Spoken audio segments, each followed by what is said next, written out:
नमस्कार, आप देख रहे हैं द न्यूज़ वाला। मैं हूं अखिलेश गुप्ता।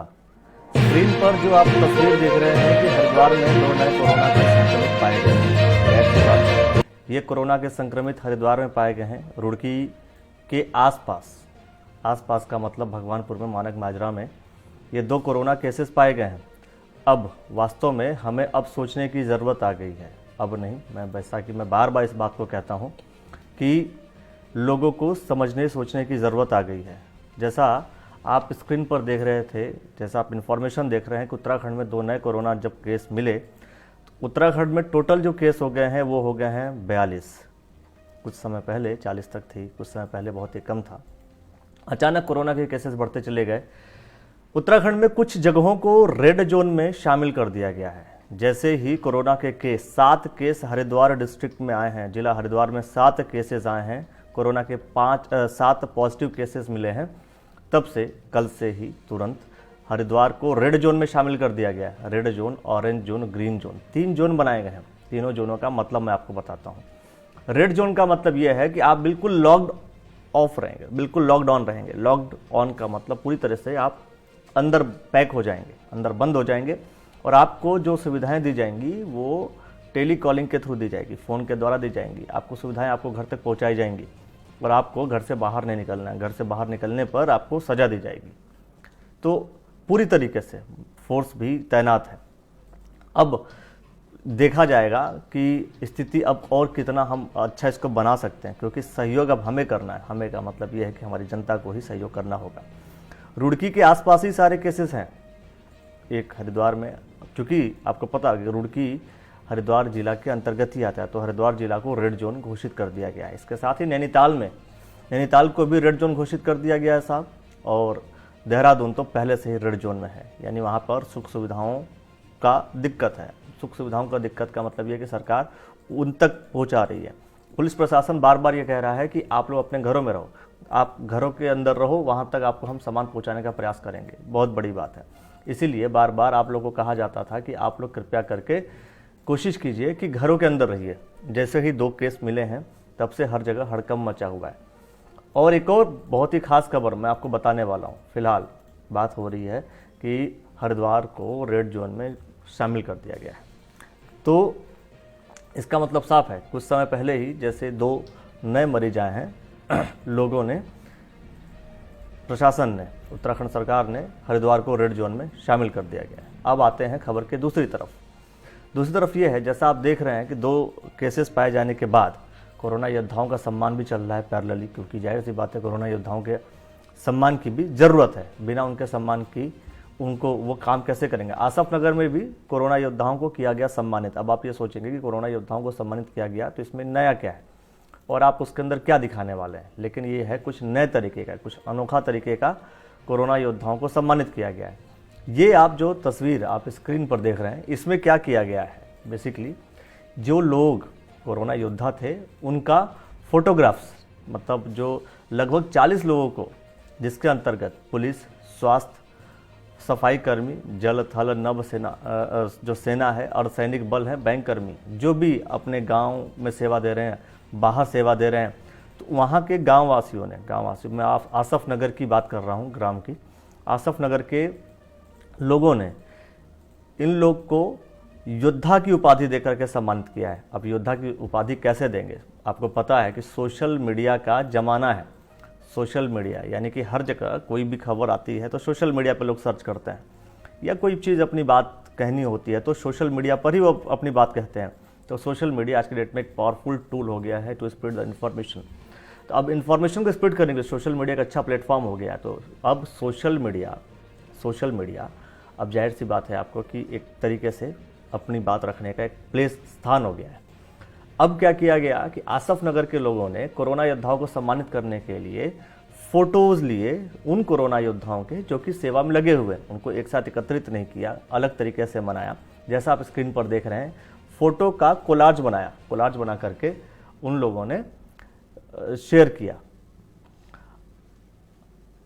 और सभी लोग को नमस्ते किया, सलाम किया सभी लोग। और वहाँ के जितने भी लोग हैं, लगभग आसफ नगर निवासी सभी लोगों ने कोरोना योद्धाओं को सम्मानित करना शुरू किया। ये एक अनोखा तरीका तो है ही। ये अनोखा तरीका वास्तव में हमें एक अलग तरीका बताता है कि किसी इस तरीके से भी हम लोगों को सम्मानित कर सकते हैं, उनका हौसला अफजाई कर सकते हैं। लेकिन इसके अलावा भी बहुत सारे तरीके हो सकते हैं जो तरीका आहिस्ता आहिस्ता अपनाया जाना चाहिए। फिलहाल अच्छा, रवि चौटाला जी लिखते हैं, अगर नहीं सुधरे तो परिणाम अत्यधिक घातक होंगे। रवि चौटाला जी लिखते हैं कि परिणाम और भी घातक हो सकते हैं। बिल्कुल सही बात है, अगर नहीं सुधरे तो परिणाम घातक ही होंगे। इसीलिए सुधार करने के लिए सरकार बार बार कह रही है। मैं कह रहा हूं कि बहुत से सफाई कर्मी हैं साहब जो कि सफाई के लिए लगे हुए हैं, नगर निगम की स्वच्छता के लिए लगे हुए हैं। हर समय वो कोशिश कर रहे हैं कि साफ सफाई निरंतर होती रहे। उनका भी सम्मान हमें करना है। और साथ में मैं ये कह रहा हूँ कि वो लोग लगे हुए हैं, उनके ऊपर बोझ न डालें। इसलिए हमारी नैतिक जिम्मेदारी बनती है कि हम लोग कूड़ा भी न फैलाएं ज़्यादातर। और हमारी एक नैतिक जिम्मेदारी और भी बनती है कि हम बाहर फालतू का फिजूल में बाहर ना निकलें। फिजूल खर्चा होता है, मैं कह रहा हूँ फिजूल घूमना बंद कीजिए। जैसे आप फिजूल घूमना बंद करेंगे वैसे ही समाज में एक नया परिवर्तन आएगा। क्योंकि आप लोग ये सोच रहे हैं कि कुछ समय के लिए बाहर निकलना ठीक है, उचित है, निकलने से कोई दिक्कत नहीं होगा। लेकिन मैं ये कह रहा हूँ कि जिस कैंप में एक जगह ऐसा भी हुआ कि कैंप में रखा शरणार्थी ही कोरोना पॉजिटिव निकला। अब मान करके देखिए, अगर कहीं पर 100 लोग एकत्रित हैं, कैंप में शरणार्थी को रखा गया है, अगर वो व्यक्ति कोरोना पॉजिटिव हो गया है तो अगर उसने 100 लोगों से वो मिला व्यक्ति, तो 100 लोग जो है उसमें फंसेंगे, दिक्कत होगी, बहुत समस्या होगी। 100 लोगों को कोरोना हो सकता है। यही बार बार कहा जा रहा है। एक महिला जो पाई गई है उसका रिश्तेदार कोरोना पॉजिटिव निकला था। तो देखिए कितनी घातक बीमारी है, यह संक्रमण है। संक्रमण ऐसे ही फैलता है। अब हमें यह सोचना होगा, हमें समझना होगा कि हम किस तरीके से शासन प्रशासन का साथ देंगे। दुष्यंत जी लाइव आ चुके हैं, आपका मैं स्वागत करता हूं। अगर आप भी कोई सवाल करना चाहते हैं तो सवाल कर सकते हैं, उस पर आप डिस्कस कर सकते हैं। क्योंकि ये कोशिश हमारी ये रहती है कि खबर सिर्फ एक तरफा ना रहे, बात रहे दोनों की तरफ से। तो इसलिए आसफ नगर के लोगों ने जो काम किया वो एक अनोखा तरीका है। इस अनोखे तरीके को समाज के हर एक वर्ग अपना सकता है। अपनाएगा तो एक अलग मिसाल कायम करेगा। ये मिसाल कायम करना उचित है, क्योंकि अगर कोई व्यक्ति अनोखे तरीके से काम करता है तो हमारे समाज के लिए ही बेहतर होता है। इस तरीके से जैसा मैं आपको दिखा रहा हूं कि कोरोना के जितने भी योद्धा हैं, इन लोगों को आसफ नगर के लोगों ने शेयर किया, अपने अपने सोशल मीडिया पोस्ट पर डाला। ये एक पॉजिटिव न्यूज़ है। फिलहाल जो मैं बात आपसे बार बार कह रहा हूं कि आप लोग को अपने घरों में रहना है, इसीलिए सरकार कह रही है, मीडिया वाले कह रहे हैं। मैं जब भी आता हूं लाइव, जब भी आता हूं आपको खबर बताने, जब भी आपको कोई कवर स्टोरी करता हूं, हमेशा एक बात ज़रूर कहता हूं, आप लोग अपने घरों में रहिए। बाहर निकल करके भी बहुत सारी बातें कही जा सकती हैं, लेकिन अगर आपको हम समझाने का प्रयास कर रहे हैं तो इसलिए समझाने का प्रयास कर रहे हैं ताकि आप सुरक्षित रहें। आपकी सुरक्षा, अगर आप सुरक्षित हैं तो आप कई लोग को सुरक्षित रखेंगे। इसलिए आपकी नैतिक जिम्मेदारी बन जाती है कि आप लोग कृपया करके बाहर निकलना बिल्कुल बंद कीजिए। हरिद्वार अब रेड जोन में शामिल हो गया है, रुड़की के आसपास भगवानपुर में, और आपको पता है कि पनियाला में सबसे पहले कोरोना पॉजिटिव मिले थे। अब आप ये देखिए कि पूरे गांव को क्वारंटाइन कर दिया, पूरे गांव को जो है आइसोलेट कर दिया गया, एक जगह एकत्रित कर दिया गया कि बाहर मत निकलिए। आपको जो भी ज़रूरत होगी सरकार आपके यहाँ सुविधा मुहैया कराएगी। आपको फल की ज़रूरत है तो हम उधर लेकर के आएंगे, आप बाहर मत निकलिए, क्योंकि अगर आप बाहर निकलेंगे तो आप समस्या ग्रसित हो जाएंगे। अगर कोई आपके यहाँ आता है तो भी वो कोरोना पॉजिटिव हो सकता है। तो सरकार पूरी तरह से कोशिश कर रही है, लेकिन जनता को भी सरकार का साथ देना बहुत ही ज़रूरी है। आप सोशल डिस्टेंसिंग का पूरा पालन कीजिए। जैसा मैं आपको बता रहा हूं कि हरिद्वार रेड जोन में शामिल हो गया है। हरिद्वार जैसे रेड जोन में शामिल हुआ है, स्क्रीन पर आप देख रहे हैं कि हरिद्वार जो है रेड जोन में शामिल हो गया है। और हरिद्वार के साथ साथ शामिल हो गया है नैनीताल भी, क्योंकि वहां पर भी कोरोना के केसेस बढ़ रहे हैं। सबसे अधिक जो कोरोना के केसेस हैं वो हैं देहरादून में। रेड जोन का मतलब जैसा मैंने आपको बताया कि आप लोग अपने घरों में रहेंगे, बाहर आपका निकलना बहुत ही मुश्किल हो जाएगा। दूसरा चीज़ ऑरेंज का मतलब, मैं संतरा की बात नहीं कर रहा हूँ कि आप संतरे खाना शुरू कर देंगे। ऑरेंज का मतलब ये है, हालांकि विटामिन सी आप ले सकते हैं, लेकिन ऑरेंज जोन वो जोन होगा जहां पर आपको आंशिक रूप से कुछ आपको सुविधा दी जाएगी। आंशिक रूप का मतलब ये है कि जैसे हरिद्वार पहले ऑरेंज जोन था, अब आप ये सोच करके देखिए, ऑरेंज जोन का मतलब ये है कि 20 तारीख के बाद आपको थोड़ी सी छूट दी जाती कुछ काम में। लेकिन अब हरिद्वार चूंकि अब रेड जोन में आ गया है तो आपको खुली छूट नहीं दी जाएगी। एक तो बात स्पष्ट हो गया। दूसरी तरफ हम बढ़ते हैं दूसरे सेगमेंट की तरफ कि रेड जोन, ऑरेंज जोन, अब आते हैं ग्रीन जोन। ग्रीन जोन का मतलब क्या है? ग्रीन जोन का मतलब यह है कि जो एरिया ग्रीन जोन में रहेंगे, जहां पर कोरोना के केसेस नहीं हैं, तो उस एरिया में आंशिक का मतलब थोड़ा सा और एक्स्ट्रा आपको छूट दे दी जाएगी। आप बाहर जाकर के व्यापार से संबंधित सारे काम कर सकते हैं। विभोर गुप्ता जी लिखते हैं कि उत्तराखंड में जितने भी केसेस हैं उनमें रिकवरी का ग्राफ काफ़ी कम है, वहीं दूसरे राज्यों में रिकवरी ग्राफ काफ़ी अच्छा है। वहीं दूसरी ओर देखा जाए तो उत्तराखंड में ऊपर वाले की कृपा से भी डेथ रिकॉर्ड नहीं हुई है। उत्तराखंड में रुड़की में कुछ लोग सोशल डिस्टेंसिंग का पालन नहीं कर रहे हैं। विभोर गुप्ता जी लिखते हैं कि बिल्कुल सही बात है कि अभी तक उत्तराखंड में फिलहाल वो चीज़ें, देखिए बीमारी जो कही जा रही है ये पूरी तरह से इम्यून पावर पे डिपेंड करता है। ये सारी बीमारियाँ, ये जो अभी सारी बीमारी का मतलब मैं सिर्फ कोरोना की बात कर रहा हूँ। कोरोना जो है पूरी तरीके से डिपेंड करता है आपके इम्यून पावर पे, क्योंकि एक परिवार जो कि कोरोना पॉजिटिव, कोई एक व्यक्ति कोरोना पॉजिटिव है, दूसरी किसी महिला को होता है, 3-4 लोग को नहीं होता। ऐसे भी केसेस हैं, ऐसे भी परिवार हैं। इसका मतलब यह है कि जिस महिला का इम्यून पावर लो है, डॉक्टर ने कहा इस महिला का इम्यून पावर लो था। इम्यून पावर का मतलब है कि रोग प्रतिरोधक क्षमता कम थी।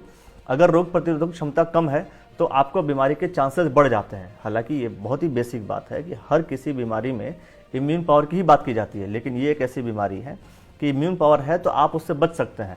बचने का मतलब ये है कि आप हमेशा सेफ नहीं हो सकते, आप उससे लड़ नहीं सकते हैं।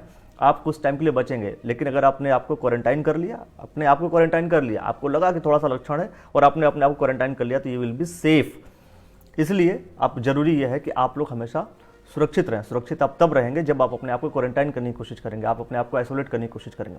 सेल्फ आइसोलेट कीजिए, सेल्फ क्वारंटाइन कीजिए अपने आप को। जरूरी नहीं है कि आप कई लोगों को, आप मैसेज तो कर रहे हैं, आप सिर्फ सुन रहे हैं कि अच्छा वो नहीं कर रहा है, वो नहीं कर रहा है, तो साहब उसको जाने दो। आप तो अपने आप को कर सकते हैं, ये आपकी अपनी खुद की नैतिक जिम्मेदारी बनती है। हम हमेशा दूसरों को तो कहते हैं लेकिन अपने आप का पालन नहीं करते हैं। मैं फिर से एक बात कह रहा हूँ, अपना अपना करो सुधार, यानी अपना सुधार संसार की सबसे बड़ी सेवा है। अगर आप संसार की सेवा करना चाहते हैं, देश की सेवा करना चाहते हैं, तो आप अपना सुधार कर लीजिए। सुधार का मतलब यह है कि अगर आप, जब तक आपको बिल्कुल नेसेसिटी ना हो किसी चीज़ की, आप बाहर बिल्कुल मत निकलिए। आप वॉक करने भी बाहर मत निकलिए। अगर निकल रहे हैं इनकेस किसी सामान के लिए, तो आप मास्क लगा करके जाइए, क्योंकि मास्क लगा कर जाएंगे तो वायरस यहाँ पर आपके लंग्स पर कहीं अटैक नहीं करेगा। क्योंकि आपको पता है कि ये वायरस सबसे पहले आपके फेफड़ों पर अटैक करता है। फेफड़ों पर अटैक करने का मतलब सांस की जो क्रियाकलाप है, सांस लेना आपके लिए दुभर हो जाता है, सांस लेना आपके लिए बहुत तकलीफदेह हो जाता है, आप सांस नहीं ले पाते हैं। इसीलिए बार बार कहा जा रहा है, सरकार ये बात कह रही है कि आप मास्क लगा करके घूमिए और गर्म पानी का सेवन कीजिए। जैसा कि बार बार आपको सरकार ये भी कह रही है कि गर्म पानी का सेवन क्यों? क्योंकि गर्म पानी अगर आप पिएंगे तो अगर वायरस आपके गले में रह रहा है तो गर्म पानी से उसकी डेथ हो सकती है, या गर्म पानी से वो आपके अंदर ना जाए, वो बाहर ही खत्म हो जाए, वहाँ पर डेथ हो जाए, ऐसा कहा जा रहा है। तो आयुष मंत्रालय का भी निर्देश है कि आप काढ़ा पीजिए। काढ़े का मतलब ये है कि पता होगा आपको कि बहुत पहले आपके घरों में काढ़ा बनाया जाता था अलग अलग अदरक के से और अलग अलग जड़ी बूटियों के द्वारा। अब वो काढ़ा का सेवन करना हमने बंद कर दिया, तो जाहिर सी बात है कि हमारे इम्यून पावर पर उसका असर पड़ेगा। इसीलिए इम्यून पावर बढ़ाने के लिए आप अपना निरंतर योगाभ्यास करते रहिए, काढ़े का सेवन कीजिए और वही जीवन जीने, योगाभ्यास कीजिए, वही जीवन जीने की कोशिश कीजिए जैसा आप जीवन जीते थे। बार बार उसके अंदर फंसे नहीं। अभी तक कोरोना के जो केसेस हैं पूरे भारत में 15,712 हैं, मृत्यु हो चुकी है 507, 2231 रिकवर्ड हो चुके हैं। ये रिकवर्ड के जो केसेस हैं वो ज़्यादा है, वो 500 से मतलब 4 गुना है। ये अच्छी बात है, लेकिन बात यह है कि डेथ भी हो रही हैं। और ये जो केसेस हैं 15,712 केसेस हैं, अगर यही इनको क्वारंटाइन नहीं किया गया, हो सकता है कुछ लोग हैं जो आसपास घूम रहे होंगे आपके और आपको पता नहीं होगा कि वह व्यक्ति कोरोना पॉजिटिव है। अगर वो व्यक्ति किसी भी वस्तु को छूता है और आप उसी वस्तु को छू लेते हैं तो आपको वो कोरोना हो जाएगा, आप भी पॉजिटिव हो जाएंगे, तो आपके लिए दिक्कत हो जाएगा, आप बीमारी से फंस जाएंगे, फिर आपका परिवार भी उसके अंदर फंस सकता है। मैं फिर से ये बात कर रहा हूँ। इसीलिए कोशिश कीजिए जब आप बाहर जाइए तो आप हैंड ग्लव्स पहनिए। ग्लव्स पहनिए, ग्लव्स का मतलब जैसे मास्क हाथ के ऊपर हम पहनते हैं उसका आप पहनिए, सो दैट आप किसी को छूए नहीं। अगर आप किसी छूते हैं तो तुरंत हाथ धोइए। यही बार बार सरकार आपसे कह रही है। विभर गुप्ता जी लिखते हैं कि आपका क्या मत है, क्या रुड़की में ऑनलाइन फूड डिलीवरी सर्विस बंद हो जानी चाहिए या नहीं। देखिए, पहली बात विभर गुप्ता जी, मैं आपसे एक बात साफ और स्पष्ट कह देता हूं कि ये मेरा मत अलग हो सकता है, बाकी लोगों का मत अलग हो सकता है। अगर आप एक व्यवहारिक रूप से देखा जाए तो ऑनलाइन डिलीवरी नहीं होना चाहिए, बहुत व्यवहारिक रूप से मैं बोल रहा हूँ। मेरा मत कुछ और भी हो सकता है, मेरा मत बिल्कुल ये भी हो सकता है कि बंद कर दो, ये भी हो सकता है कि नहीं बंद करो, पर एक्चुअल में अगर आप बंद करते हैं तो बेहतर है।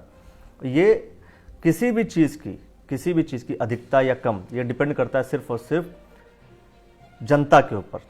मान लीजिए चाइना से कोई सामान आ रहा है, तो चाइना से सामान परचेजिंग कौन कर रहा है?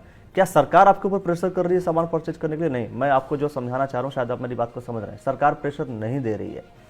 अगर आप नहीं खरीदेंगे तो सरकार आपको प्रेशर नहीं देगी कि आप चाइना का सामान खरीदिए, आप स्वदेशी वस्तुओं का इस्तेमाल कर सकते हैं। मेरी बात को आप समझ रहे होंगे।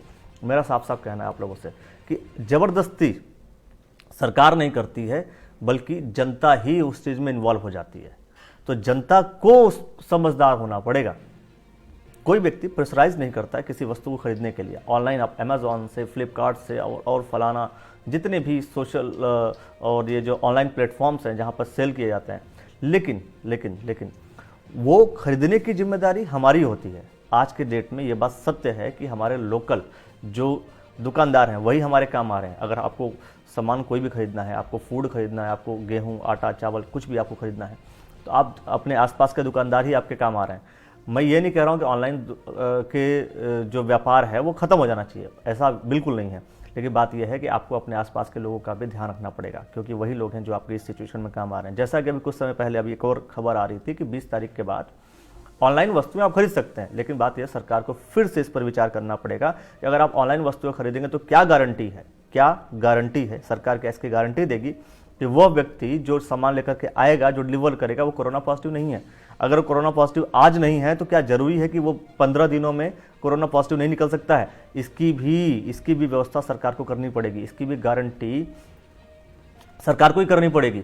ऐसा नहीं है कि बार बार सिर्फ जनता ही सेक्रीफाइस करेगी, सरकार को इसका ध्यान रखना चाहिए। इस वक्त ऑनलाइन डिलीवरी मैं कह रहा हूँ ज़रूरत हो सकती है, बहुत सारे सामान की ज़रूरत हो सकती है, कई जगह भोजन की भी आवश्यकता है, कई जगह एसी फ्रिज की भी आवश्यकता हो सकती है, पर इसका मतलब ये बिल्कुल नहीं है कि किसी की जान को जोखिम में डाल करके काम किया जाए। जैसा कि आपको बता दें कि पिज्ज़ा डिलीवरी वाला जो बच्चा है, जो लड़का है दिल्ली में, वो भी कोरोना पॉजिटिव निकला। सोचिए, वो 72 घरों में पिज़्ज़ा डिलीवर कर चुका था। सोचने का विषय है, 72 घर एक साथ वो लोग 72 घरों को अलग अलग आइसोलेट कर दिया गया है, जहाँ उसने पिज़्ज़ा सप्लाई किया था। बहुत बेसिक चीज़ है कि अगर आप पिज़्ज़ा डिलीवर कर रहे हैं तो फंसेगा कौन? अगर पिज़्ज़ा डिलीवरी वाले को क्या जिम्मेदारी लेनी चाहिए ना कि अगर वो व्यक्ति पहुंचा रहा है तो कोरोना से ग्रसित नहीं है, और अगर सरकार अनुमति दे रही है तो सरकार को इसकी सुरक्षा और गारंटी लेनी चाहिए।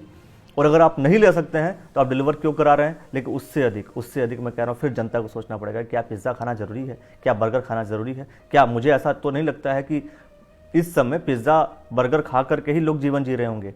पूरे हिंदुस्तान की कंडीशन मैक्सिमम तादाद यह है कि बिना पिज़्ज़ा, बर्गर और बाहर का फास्ट फूड खाए हुए आपका जीवन अच्छा व्यतीत हो रहा है। आप आज के समय में नॉर्मल बीमारी से ग्रसित नहीं है। नॉर्मल बीमारी का मतलब यह है कि सर्दी, खांसी, जुकाम जो नॉर्मल होता है, बार बार डॉक्टर्स के यहाँ भीड़ बढ़ी रहती है, वो बीमारी अचानक गायब हो चुकी है। अचानक गायब का मतलब उतनी भीड़ उस चीज़ के लिए नहीं है क्योंकि कोरोना से संबंधित लोग ज़्यादा जा रहे हैं, उतना डर है।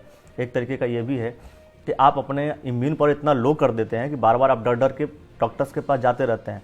लेकिन मैं ये नहीं कह रहा हूँ कि आप बीमारी में डॉक्टर के पास मत जाइए, डॉक्टर्स के पास जाइए, लेकिन साथ में आप अपने व्यक्तिगत जो दिनचर्या है, व्यक्तिगत जीवन शैली है, उसको सुधार कीजिए। व्यक्तिगत जीवन शैली जैसे आप सुधारेंगे, आपके बीमारी के चांसेस हमेशा घटे हुए रहेंगे, आप बीमार नहीं होंगे।